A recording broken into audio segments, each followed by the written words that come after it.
आज इथं आलेले लोक म्हणजे आरक्षणाचे समर्थक, ओबीसी आरक्षण असेल समर्थन, एससीचं असेल समर्थन, एसटीचं असेल समर्थन, खायचं सगळ्यांनी आणि बदनाम आपण असं नाही.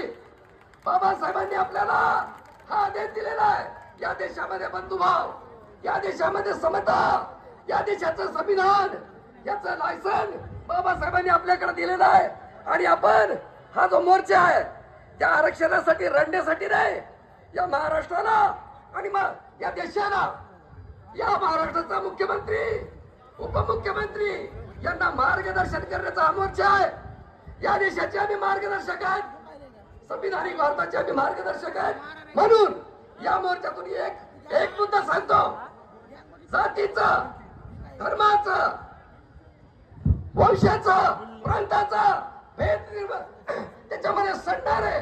ती जी समरसता आहे त्या समरसतेला गाडून या सगळ्यांना भारतीय संविधानामध्ये समरस करण्यासाठी आज ही अंबाजोगाईमध्ये ही शक्ती आलेली आहे. आणि ही शक्ती आल्यामुळं, या शक्तीमुळं महाराष्ट्र शासनाची मस्ती कमी होणार आहे. म्हणून मी या ठिकाणी आपले अधिक वेळ घेणार नाही.